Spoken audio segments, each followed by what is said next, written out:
Punjabi radio USA ਸੁਣ ਰਹੇ ਸਾਰੇ ਹੀ ਸਰੋਤਿਆਂ ਨੂੰ ਮੇਰੇ ਜਗਮੋਹਨ ਸਿੰਘ ਵੱਲੋਂ ਪਿਆਰ ਭਰੀ ਸਤਿ ਸ਼੍ਰੀ ਅਕਾਲ। ਅੱਜ 19 ਫਰਵਰੀ ਦਿਨ ਐਤਵਾਰ ਪ੍ਰੋਗਰਾਮ ਲੈ ਕੇ ਹਾਜ਼ਰ ਹਾਂ ਅਪਡੇਟ ਅਮਰੀਕਾ, ਜਿਸ ਦੇ ਵਿੱਚ ਤੁਹਾਨੂੰ ਵਰਲਡ ਨਿਊਜ਼, ਅਮਰੀਕਾ ਦੀਆਂ ਨਿਊਜ਼ ਅਤੇ ਮੌਸਮ ਦੇ ਬਾਰੇ ਜਾਣਕਾਰੀ ਦੇਵਾਂਗੇ। ਖਬਰਾਂ ਦੀ ਸ਼ੁਰੂਆਤ ਕਰਨ ਤੋਂ ਪਹਿਲਾਂ ਧੰਨਵਾਦ ਕਰਦੇ ਹਾਂ ਆਪਣੇ ਅੱਜ ਦੇ ਸਪਾਂਸਰਸ ਦਾ, ਜਿਨ੍ਹਾਂ ਨੇ ਇਸ ਪ੍ਰੋਗਰਾਮ ਦੇ ਵਿੱਚ ਸਹਿਯੋਗ ਪਾਇਆ। ਅੱਜ ਦੀਆਂ ਖਬਰਾਂ ਨੂੰ ਸਪਾਂਸਰ ਕਰ ਰਹੇ ਹਨ ਖਾਲਸਾ ਇੰਸ਼ੋਰੈਂਸ ਏਜੰਸੀ ਵਾਲੇ ਸੈਨ ਹੋਜ਼ੇ ਤੋਂ, ਜੋ ਕਿ ਹਰ ਪ੍ਰਕਾਰ ਦੀ ਇੰਸ਼ੋਰੈਂਸ ਕਰਦੇ ਹਨ ਅਤੇ ਕਿਸੇ ਵੀ ਤਰ੍ਹਾਂ ਦੀ ਇੰਸ਼ੋਰੈਂਸ ਦੀ ਜਾਣਕਾਰੀ ਦੇ ਲਈ ਤੁਸੀਂ ਇਹਨਾਂ ਨੂੰ ਕਾਲ ਕਰ ਸਕਦੇ ਹੋ 408-272-2500 ਤੇ। ਇਸ ਦੇ ਨਾਲ ਸੰਤੋਖ ਸਿੰਘ ਬਾਸੀ, ਪਰਮਜੀਤ ਕੌਰ ਜੀ ਬਾਸੀ ਫਰੀਮਾਉਂਟ ਤੋਂ, ਮਨਜੀਤ ਸਿੰਘ, ਨਰਿੰਦਰ ਕੌਰ ਕਲਾਰ ਜੀ ਕਲੋਵਿਸ ਤੋਂ ਅਤੇ ਸਰਬਜੀਤ ਸਿੰਘ ਬਾਸੀ ਜੀ ਐਟਵਾਟਰ ਤੋਂ। ਜੇਕਰ ਤੁਸੀਂ ਵੀ ਇਸ ਪ੍ਰੋਗਰਾਮ ਨੂੰ ਜਾਂ ਪੰਜਾਬੀ ਰੇਡੀਓ USA ਦੇ ਕਿਸੇ ਵੀ ਹੋਰ ਪ੍ਰੋਗਰਾਮ ਨੂੰ ਸਪਾਂਸਰ ਕਰਨਾ ਚਾਹੁੰਦੇ ਹੋ ਤਾਂ ਤੁਸੀਂ ਕਾਲ ਕਰ ਸਕਦੇ ਹੋ 408-722-7698 ਤੇ, ਜਾਂ ਫਿਰ ਈਮੇਲ ਕਰ ਸਕਦੇ ਹੋ ਸਾਡੇ ਈਮੇਲ ਐਡਰੈਸ info@punjabiradiousa.com ਤੇ। ਹੁਣ ਵਧਦੇ ਹਾਂ ਖਬਰਾਂ ਦੇ ਵੱਲ। ਪਹਿਲਾਂ ਚੋਣਵੀਆਂ ਖਬਰਾਂ।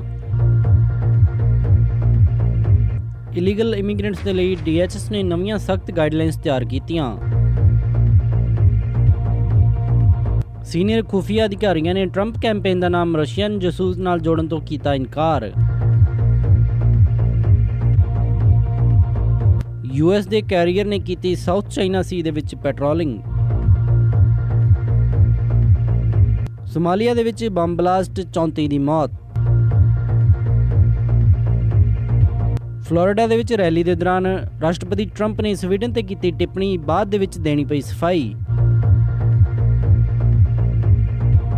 ਔਰੋਵਿਲ ਡੈਮ ਤੇ ਕੰਮ ਕਰ ਰਹੇ 5 ਵਰਕਰਜ਼ ਨੂੰ ਨੌਕਰੀ ਤੋਂ ਕੱਢਿਆ ਗਿਆ। ਹੁਣ ਖਬਰਾਂ ਵਿਸਤਾਰ ਦੇ ਨਾਲ।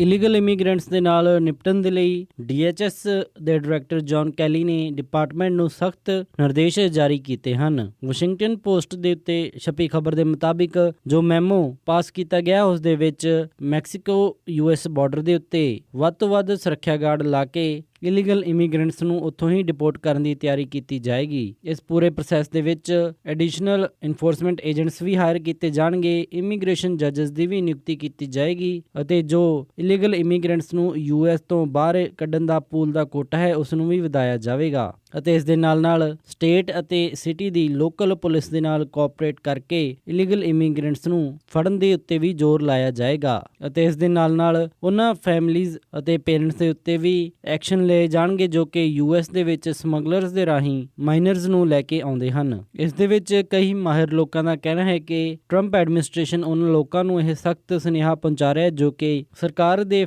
ਇਸ ਫੈਸਲੇ ਨੂੰ ਢਿੱਲਾ ਸੋਚ ਰਹੇ ਹਨ ਅਤੇ US ਦੇ ਵਿੱਚ ਇਲੀਗਲੀ ਆਉਣ ਦੀ ਤਿਆਰੀ ਕਰ ਰਹੇ ਹਨ। ਇਸ ਦੇ ਨਾਲ ਇਹਨਾਂ ਗਾਈਡਲਾਈਨਸ ਦੇ ਵਿੱਚ ਬਾਰਡਰ ਦੇ ਉੱਤੇ ਵਾਲ ਹੋਰ ਮਜ਼ਬੂਤ ਕਰਨ ਅਤੇ ਜਿਹੜੀ ਜਗ੍ਹਾ ਦੇ ਉੱਤੇ ਵਾਲ ਬਣਾਉਣ ਦੀ ਜ਼ਰੂਰਤ ਹੈ ਉੱਥੇ ਉਸ ਦੀ ਤਿਆਰੀ ਕਰਨ ਦੀ ਵੀ ਮੰਗ ਕੀਤੀ ਗਈ ਹੈ। ਇਸ ਦੇ ਬਾਰੇ ਹੋਰ ਕਿਸੇ ਵੀ ਅਪਡੇਟ ਦੇ ਲਈ ਤੁਸੀਂ ਸੁਣਦੇ ਰਹੋ ਪੰਜਾਬੀ ਰੇਡੀਓ USA।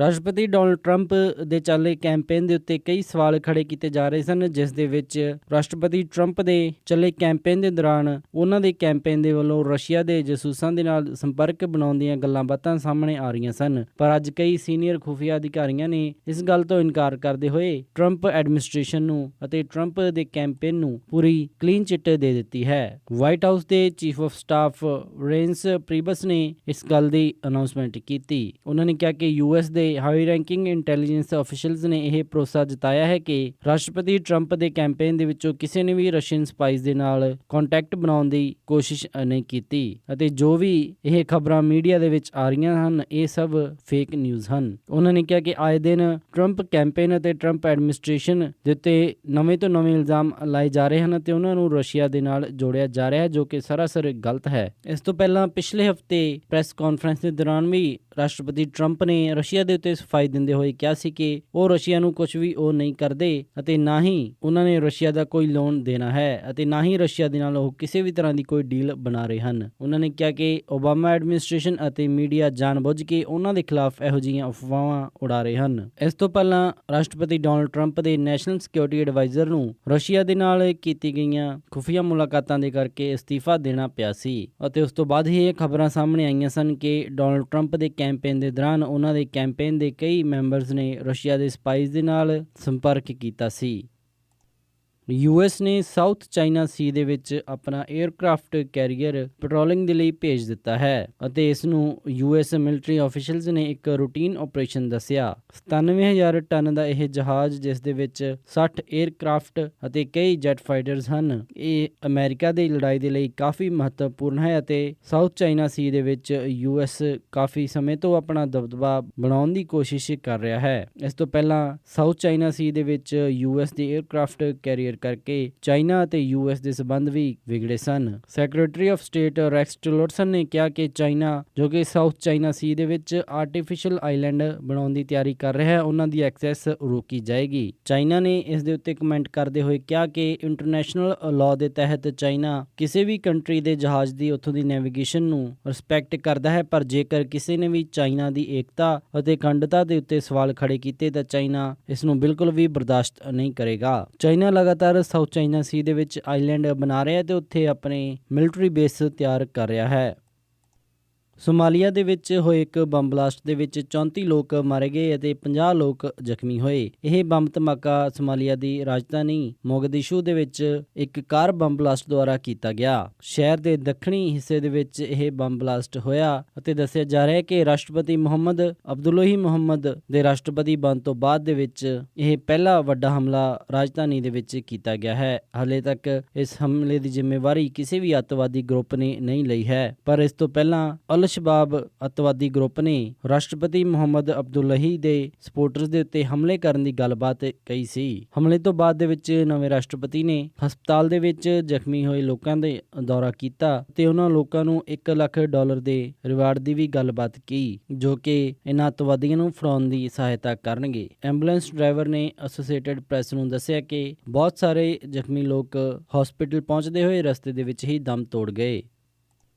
ਰਾਸ਼ਟਰਪਤੀ ਡੋਨਾਲਡ ਟਰੰਪ, ਜੋ ਕਿ ਲਗਾਤਾਰ ਅਮਰੀਕਾ ਦੇ ਵਿੱਚ ਅਮਰੀਕਾ ਨੂੰ ਸੇਫ ਕਰਨ ਦੇ ਲਈ ਮੁਸਲਿਮ ਬੈਨ, ਇਸ ਦੇ ਨਾਲ ਇਲੀਗਲ ਇਮੀਗ੍ਰੈਂਟਸ ਅਤੇ ਕਈ ਮੁਸਲਿਮ ਕੰਟਰੀ ਦੇ ਉੱਤੇ ਟਰੈਵਲ ਬੈਨ ਦੀ ਗੱਲਬਾਤ ਕਹਿ ਚੁੱਕੇ ਹਨ ਅਤੇ ਉਹਨਾਂ ਨੇ ਇੱਕ ਐਗਜ਼ੀਕਿਊਟਿਵ ਆਰਡਰ ਪਾਸ ਕਰਦੇ ਹੋਏ 7 ਮੁਸਲਿਮ ਕੰਟਰੀ ਦੇ ਉੱਤੇ ਟਰੈਵਲ ਬੈਨ ਵੀ ਲਾਇਆ ਸੀ। ਆਪਣੇ ਇਸੇ ਪੱਖ ਨੂੰ ਰੱਖਦੇ ਹੋਏ ਉਹਨਾਂ ਨੇ ਫਲੋਰੀਡਾ ਦੇ ਵਿੱਚ ਇੱਕ ਰੈਲੀ ਦੇ ਵਿੱਚ ਕਿਹਾ ਕਿ ਕਿਸ ਤਰ੍ਹਾਂ ਜਿਨ੍ਹਾਂ ਕੰਟਰੀਜ਼ ਨੇ ਯੂਰਪ ਦੇ ਵਿੱਚ ਖਾਸ ਕਰਕੇ ਰਿਫਿਊਜੀਜ਼ ਨੂੰ ਸ਼ਰਨ ਦਿੱਤੀ ਹੈ ਅਤੇ ਉਹਨਾਂ ਨੇ ਬਾਅਦ ਦੇ ਵਿੱਚ ਭੁਗਤਿਆ ਹੈ। ਉਹਨਾਂ ਨੇ ਕਿਹਾ ਕਿ ਕਿਸ ਤਰ੍ਹਾਂ ਜਰਮਨੀ, ਜੋ ਕਿ ਖੁੱਲ੍ਹੇਆਮ ਪਹਿਲਾਂ ਕਈ ਰਿਫਿਊਜੀਜ਼ ਨੂੰ ਸ਼ਰਨ ਦਿੰਦਾ ਸੀ, ਉਸ ਦੇ ਵਿੱਚ ਕਈ ਬੰਬ ਧਮਾਕੇ ਹੋਏ ਅਤੇ ਫਿਰ ਉਹਨਾਂ ਨੇ ਕਿਹਾ ਕਿ ਇੱਕ ਰਾਤ ਪਹਿਲਾਂ ਹੀ ਸਵੀਡਨ ਨੇ ਜੋ ਭੁਗਤਿਆ ਹੈ ਉਹ ਉਹਨਾਂ ਦੀ ਕਰਨੀ ਦਾ ਨਤੀਜਾ ਹੈ। ਹਾਲਾਂਕਿ ਸਵੀਡਨ ਦੇ ਵਿੱਚ ਇੱਕ ਰਾਤ ਪਹਿਲਾਂ ਕੋਈ ਵੀ ਅੱਤਵਾਦੀ ਘਟਨਾ ਨਹੀਂ ਹੋਈ ਸੀ, ਸੋ ਇਸ ਨੂੰ ਲੈ ਕੇ ਸਵੀਡਨ ਦੇ ਫੋਰਨ ਮਿਨਿਸਟਰੀ ਵੱਲੋਂ ਇਤਰਾਜ਼ ਜਤਾਇਆ ਗਿਆ ਅਤੇ ਜਿਸ ਦੀ ਬਾਅਦ ਦੇ ਵਿੱਚ ਸਫਾਈ ਦਿੰਦੇ ਹੋਏ ਰਾਸ਼ਟਰਪਤੀ ਡੋਨਾਲਡ ਟਰੰਪ ਨੇ ਕਿਹਾ ਕਿ ਉਹਨਾਂ ਨੇ ਫੌਕਸ ਨਿਊਜ਼ ਦੇ ਉੱਤੇ ਦਿਖਾਈ ਗਈ ਇੱਕ ਸਟੋਰੀ ਜਿਸ ਦੇ ਵਿੱਚ ਇਲੀਗਲ ਇਮੀਗ੍ਰੇਸ਼ਨ ਦੇ ਕਾਰਨ ਅਤੇ ਰਿਫਿਊਜੀਜ਼ ਦੇ ਕਾਰਨ ਸਵੀਡਨ ਦੇ ਵਿੱਚ ਜੋ ਕ੍ਰਾਈਮ ਵਧਿਆ ਹੈ ਉਸ ਦੇ ਹਵਾਲੇ ਤੋਂ ਉਹ ਗੱਲਬਾਤ ਕਹੀ ਸੀ।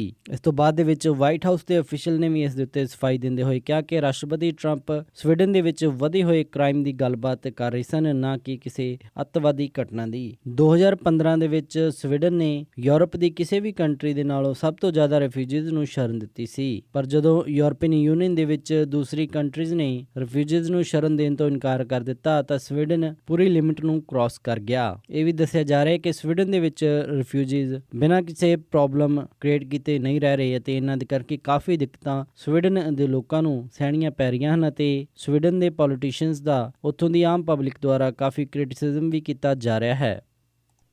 ਪਿਛਲੇ ਹਫਤੇ ਔਰੋਵਿਲ ਡੈਮ ਦੇ ਵਿੱਚ ਐਮਰਜੈਂਸੀ ਸਪਿਲਵੇ ਦੇ ਵਿੱਚ ਹੋਈ ਲੀਕੇਜ ਅਤੇ ਡੈਮ ਦੇ ਵਿੱਚ ਪਾਣੀ ਜ਼ਿਆਦਾ ਭਰਨ ਕਰਕੇ ਸਪਿਲਵੇ ਦੇ ਵਿੱਚੋਂ ਪਾਣੀ ਜੋ ਕਿ ਲਗਾਤਾਰ ਬਾਹਰ ਕੱਢਿਆ ਜਾ ਰਿਹਾ ਸੀ, ਉਸ ਨੂੰ ਲੈ ਕੇ ਆਸ-ਪਾਸ ਦੇ ਏਰੀਆਜ਼ ਨੂੰ ਖਾਲੀ ਕਰਵਾਇਆ ਗਿਆ ਸੀ, ਜਿਸ ਦੇ ਵਿੱਚ ਵੱਡੀ ਤਾਦਾਦ ਦੇ ਵਿੱਚ ਯੂਬਾ ਸਿਟੀ, ਗ੍ਰਿਡਲੀ, ਲਾਈਵ ਓਕ ਇਲਾਕਿਆਂ ਨੂੰ ਖਾਲੀ ਕਰਵਾਇਆ ਗਿਆ ਸੀ। ਪਰ ਉਸੇ ਤੋਂ ਬਾਅਦ ਦੇ ਵਿੱਚ ਉੱਥੇ ਮੌਜੂਦ ਕਈ ਵਰਕਰਜ਼ ਨੇ ਸੋਸ਼ਲ ਮੀਡੀਆ ਦੇ ਉੱਤੇ ਔਰੋਵਿਲ ਡੈਮਸ ਅਤੇ ਇਸ ਦੇ ਨਾਲ ਐਮਰਜੈਂਸੀ ਸਪਿਲਵੇ ਅਤੇ ਉਹਨਾਂ ਦੇ ਰੈਗੂਲਰ ਸਪਿਲਵੇ ਦੀਆਂ ਤਸਵੀਰਾਂ ਸੋਸ਼ਲ ਮੀਡੀਆ ਦੇ ਉੱਤੇ ਸਾਂਝੀਆਂ ਕੀਤੀਆਂ ਅਤੇ ਉਹਨਾਂ ਤਸਵੀਰਾਂ ਦੇ ਨਾਲ ਬਾਅਦ ਦੇ ਵਿੱਚ ਵੀ ਰਹਿ ਕੇ ਕਈ ਤਰ੍ਹਾਂ ਦੀਆਂ ਫੇਕ ਨਿਊਜ਼ ਬਣਾ ਕੇ ਸੋਸ਼ਲ ਮੀਡੀਆ ਦੇ ਉੱਤੇ ਪੇਸ਼ ਕੀਤੀਆਂ ਗਈਆਂ ਅਤੇ ਲੋਕਾਂ ਨੂੰ ਇਹ ਡਰਾਇਆ ਗਿਆ ਕਿ ਔਰੋਵਿਲ ਡੈਮ ਟੁੱਟ ਚੁੱਕਿਆ ਹੈ ਤੇ ਫਲੱਡ ਆ ਰਿਹਾ ਹੈ। ਇਸ ਤਰ੍ਹਾਂ ਦੀਆਂ ਫਲਾਈਆਂ ਗਈਆਂ ਫੇਕ ਨਿਊਜ਼ ਕਰਕੇ ਅਧਿਕਾਰੀਆਂ ਨੇ ਐਕਸ਼ਨ ਲੈਂਦੇ ਹੋਏ ਉਹਨਾਂ 5 ਔਰੋਵਿਲ ਡੈਮ ਦੇ ਉੱਤੇ ਕੰਮ ਕਰ ਰਹੇ ਮਜ਼ਦੂਰਾਂ ਨੂੰ ਨੌਕਰੀ ਤੋਂ ਕੱਢ ਦਿੱਤਾ ਹੈ, ਜਿਨ੍ਹਾਂ ਨੇ ਸੋਸ਼ਲ ਮੀਡੀਆ ਨੈਟਵਰਕ ਦੇ ਉੱਤੇ ਐਮਰਜੈਂਸੀ ਸਪਿਲਵੇ ਅਤੇ ਰੈਗੂਲਰ ਸਪਿਲਵੇ ਦੀਆਂ ਤਸਵੀਰਾਂ ਸਾਂਝੀਆਂ ਕੀਤੀਆਂ ਸਨ। ਉਹਨਾਂ ਨੇ ਕਿਹਾ ਹੈ ਕਿ ਕੰਪਨੀ ਦੀ ਸਿੱਧੀ ਪਾਲਿਸੀ ਹੈ ਕਿ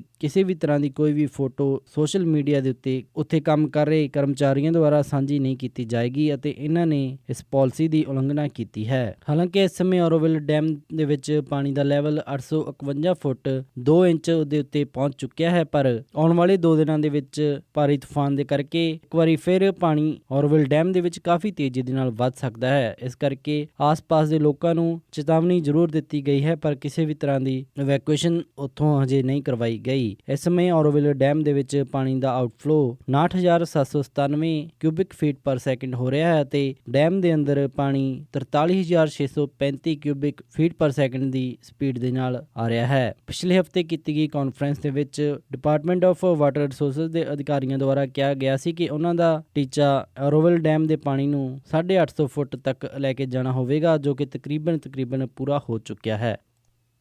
ਇਸ ਸਨ ਅੱਜ ਦੀਆਂ ਕੁਝ ਖਾਸ ਖਬਰਾਂ। ਹੁਣ ਵੱਧਦੇ ਹਾਂ ਮੌਸਮ ਦੀ ਜਾਣਕਾਰੀ ਦੇ ਵੱਲ। ਸੋਮਵਾਰ ਨੂੰ ਸੈਨ ਹੋਜ਼ੇ ਦੇ ਵਿੱਚ ਹਾਈ ਟੈਂਪਰੇਚਰ ਰਹੇਗਾ 61 ਡਿਗਰੀ ਅਤੇ ਰਾਤ ਨੂੰ ਲੋ ਟੈਂਪਰੇਚਰ 54 ਡਿਗਰੀ। ਮੀਂਹ ਪੈਣ ਦੀ ਸੰਭਾਵਨਾ ਬਣੀ ਰਹੇਗੀ। ਸੈਨ ਫਰਾਂਸਿਸਕੋ ਦੇ ਵਿੱਚ 59 ਡਿਗਰੀ ਹਾਈ ਅਤੇ ਰਾਤ ਨੂੰ 55 ਡਿਗਰੀ ਲੋ, ਇੱਥੇ ਵੀ ਮੀਂਹ ਪੈਣ ਦੀ ਪੂਰੀ ਸੰਭਾਵਨਾ ਰਹੇਗੀ। ਸੈਕਰਾਮੈਂਟੋ ਦੇ ਵਿੱਚ 58 ਡਿਗਰੀ ਹਾਈ ਅਤੇ ਰਾਤ ਨੂੰ 53 ਡਿਗਰੀ ਲੋ, ਇੱਥੇ ਵੀ ਮੀਂਹ ਪੈਣ ਦੀ ਪੂਰੀ ਸੰਭਾਵਨਾ ਦੱਸੀ ਜਾ ਰਹੀ ਹੈ। ਯੂਬਾ ਸਿਟੀ ਦੇ ਵਿੱਚ 57 ਡਿਗਰੀ ਹਾਈ ਅਤੇ ਰਾਤ ਨੂੰ 52 ਡਿਗਰੀ ਲੋ, ਇੱਥੇ ਵੀ ਮੀਂਹ ਪੈਣ ਦੇ ਪੂਰੇ ਚਾਂਸ ਹਨ। ਸਟਾਕਟਨ ਦੇ ਵਿੱਚ 59 ਡਿਗਰੀ ਹਾਈ ਅਤੇ ਰਾਤ ਨੂੰ 53 ਡਿਗਰੀ ਲੋ, ਇੱਥੇ ਵੀ ਦਿਨ ਦੇ ਸਮੇਂ ਮੀਂਹ ਪਵੇਗਾ। ਟ੍ਰੇਸੀ ਦੇ ਵਿੱਚ 60 ਡਿਗਰੀ ਹਾਈ ਅਤੇ ਰਾਤ ਨੂੰ 53 ਡਿਗਰੀ ਲੋ, ਇੱਥੇ ਮੀਂਹ ਪੈਣ ਦੀ ਸੰਭਾਵਨਾ 90% ਦੀ ਦੱਸੀ ਜਾ ਰਹੀ ਹੈ। ਮੋਡੈਸਟੋ ਦੇ ਵਿੱਚ 61 ਡਿਗਰੀ ਹਾਈ ਅਤੇ ਰਾਤ ਨੂੰ 55 ਡਿਗਰੀ ਲੋ, ਇੱਥੇ ਵੀ ਮੀਂਹ ਦੀ ਸੰਭਾਵਨਾ 90% ਦੀ ਰਹੇਗੀ। ਫ੍ਰੈਜ਼ਨੋ ਦੇ ਵਿੱਚ 64 ਡਿਗਰੀ ਹਾਈ ਅਤੇ ਰਾਤ ਨੂੰ 55 ਡਿਗਰੀ ਲੋ, ਇੱਥੇ ਮੀਂਹ ਪੈਣ ਦੇ 50% ਚਾਂਸ ਹਨ। ਬੇਕਰਫੀਲਡ ਦੇ ਵਿੱਚ 73 ਡਿਗਰੀ ਹਾਈ ਅਤੇ ਰਾਤ ਨੂੰ 56 ਡਿਗਰੀ ਲੋ, ਇੱਥੇ 40% ਦੀ ਮੀਂਹ ਪੈਣ ਦੀ ਸੰਭਾਵਨਾ ਦੱਸੀ ਜਾਂਦੀ ਹੈ। ਲਾਸ ਐਂਜਲਸ ਦੇ ਵਿੱਚ 61 ਡਿਗਰੀ ਹਾਈ ਅਤੇ ਰਾਤ ਨੂੰ 55 ਡਿਗਰੀ ਲੋ, ਟਰਕੀ ਦੇ ਵਿੱਚ 37 ਡਿਗਰੀ ਹਾਈ ਅਤੇ ਰਾਤ ਨੂੰ 34 ਡਿਗਰੀ ਲੋ, ਇੱਥੇ ਬਰਫ਼ਬਾਰੀ ਅਤੇ ਮੀਂਹ ਪੈਣ ਦੇ 100% ਦੀ ਚਾਂਸ ਹਨ। ਸਾਊਥ ਲੇਕ ਟਾਹੋ ਦੇ ਵਿੱਚ ਵੀ ਬਰਫ਼ਬਾਰੀ ਅਤੇ ਮੀਂਹ ਦੇ ਪੂਰੇ ਚਾਂਸ ਹਨ ਅਤੇ ਇੱਥੇ ਤਾਪਮਾਨ 41 ਡਿਗਰੀ ਹਾਈ ਅਤੇ ਰਾਤ ਨੂੰ 37 ਡਿਗਰੀ ਲੋ ਰਹੇਗਾ। ਪੋਰਟਲੈਂਡ ਓਰੇਗਨ ਦੇ ਵਿੱਚ 57 ਡਿਗਰੀ ਹਾਈ ਅਤੇ ਰਾਤ ਨੂੰ 40 ਡਿਗਰੀ ਲੋ, ਸੀਐਟਲ ਦੇ ਵਿੱਚ 48 ਡਿਗਰੀ ਹਾਈ ਅਤੇ ਰਾਤ ਨੂੰ 41 ਡਿਗਰੀ ਲੋ, ਫਲੈਗਸਟਾਫ ਐਰੀਜ਼ੋਨਾ ਦੇ ਵਿੱਚ 49 ਡਿਗਰੀ ਹਾਈ ਅਤੇ ਰਾਤ ਨੂੰ 31 ਡਿਗਰੀ ਲੋ, ਸਾਲਟ ਲੇਕ ਸਿਟੀ ਯੂਟਾ ਦੇ ਵਿੱਚ 52 ਡਿਗਰੀ ਹਾਈ ਅਤੇ ਰਾਤ ਨੂੰ 48 ਡਿਗਰੀ ਲੋ, ਸ਼ਿਕਾਗੋ ਦੇ ਵਿੱਚ 65 ਡਿਗਰੀ ਹਾਈ ਅਤੇ ਰਾਤ ਨੂੰ 54 ਡਿਗਰੀ ਲੋ ਰਹੇਗਾ। ਨਿਊਯਾਰਕ ਦੇ ਵਿੱਚ 51 ਡਿਗਰੀ ਹਾਈ ਅਤੇ ਰਾਤ ਨੂੰ 32 ਡਿਗਰੀ ਲੋ, ਟੋਰਾਂਟੋ ਕੈਨੇਡਾ ਦੇ ਵਿੱਚ 4 ਡਿਗਰੀ ਸੈਲਸੀਅਸ ਹਾਈ ਅਤੇ ਰਾਤ ਨੂੰ 0 ਡਿਗਰੀ ਸੈਲਸੀਅਸ ਲੋ, ਵਿਨੀਪੈਗ ਦੇ ਵਿੱਚ 4 ਡਿਗਰੀ ਸੈਲਸੀਅਸ ਹਾਈ ਅਤੇ ਰਾਤ ਨੂੰ -2 ਡਿਗਰੀ ਸੈਲਸੀਅਸ ਲੋ, ਕੈਲਗਰੀ ਦੇ ਵਿੱਚ 6 ਡਿਗਰੀ ਸੈਲਸੀਅਸ ਹਾਈ ਅਤੇ ਰਾਤ ਨੂੰ -5 ਡਿਗਰੀ ਸੈਲਸੀਅਸ ਲੋ, ਵੈਨਕੂਵਰ ਦੇ ਵਿੱਚ 9 ਡਿਗਰੀ ਸੈਲਸੀਅਸ ਹਾਈ ਅਤੇ ਰਾਤ ਨੂੰ 3 ਡਿਗਰੀ ਸੈਲਸੀਅਸ ਲੋ, ਪੰਜਾਬ ਅੰਮ੍ਰਿਤਸਰ ਦੇ ਵਿੱਚ 25 ਡਿਗਰੀ ਸੈਲਸੀਅਸ ਹਾਈ ਅਤੇ ਰਾਤ ਨੂੰ 11 ਡਿਗਰੀ ਸੈਲਸੀਅਸ ਲੋ ਅਤੇ ਮੈਲਬਰਨ ਆਸਟ੍ਰੇਲੀਆ ਦੇ ਵਿੱਚ 21 ਡਿਗਰੀ ਸੈਲਸੀਅਸ ਹਾਈ ਅਤੇ ਰਾਤ ਨੂੰ 9 ਡਿਗਰੀ ਸੈਲਸੀਅਸ ਲੋ, ਲੰਡਨ ਦੇ ਵਿੱਚ 15 ਡਿਗਰੀ ਸੈਲਸੀਅਸ ਹਾਈ ਅਤੇ ਰਾਤ ਨੂੰ 10 ਡਿਗਰੀ ਸੈਲਸੀਅਸ ਲੋ ਰਹੇਗਾ। ਬਰਲਿਨ ਜਰਮਨੀ ਦੇ ਵਿੱਚ 9 ਡਿਗਰੀ ਸੈਲਸੀਅਸ ਹਾਈ ਅਤੇ ਰਾਤ ਨੂੰ 6 ਡਿਗਰੀ ਸੈਲਸੀਅਸ ਲੋ, ਫਰਾਂਸ ਪੈਰਿਸ ਦੇ ਵਿੱਚ 12 ਡਿਗਰੀ ਸੈਲਸੀਅਸ ਹਾਈ ਅਤੇ ਰਾਤ ਨੂੰ 9 ਡਿਗਰੀ ਸੈਲਸੀਅਸ ਲੋ ਰਹੇਗਾ। ਇਸੇ ਦੇ ਨਾਲ ਅੱਜ ਦਾ ਇਹ ਪ੍ਰੋਗਰਾਮ ਅਪਡੇਟ ਅਮਰੀਕਾ ਇੱਥੇ ਹੀ ਸਮਾਪਤ ਕਰਦੇ ਹਾਂ। ਵੀਕਐਂਡ ਹੋਣ ਕਾਰਨ ਸਟਾਕ ਮਾਰਕੀਟ ਬੰਦ ਰਹੀ। ਸਟਾਕ ਮਾਰਕੀਟ ਦੀ ਅਗਲੀ ਇਨਫੋਰਮੇਸ਼ਨ ਦਵਾਂਗੇ ਸੋਮਵਾਰ ਦੇ ਅੰਕ ਵਿੱਚ। ਤਦ ਤੱਕ ਲਈ ਸਾਰਿਆਂ ਨੂੰ ਪਿਆਰ ਅਤੇ ਸਤਿਕਾਰ ਭਰੀ ਸਤਿ ਸ਼੍ਰੀ ਅਕਾਲ। ਸੁਣਦੇ ਰਹੋ ਪੰਜਾਬੀ ਰੇਡੀਓ USA।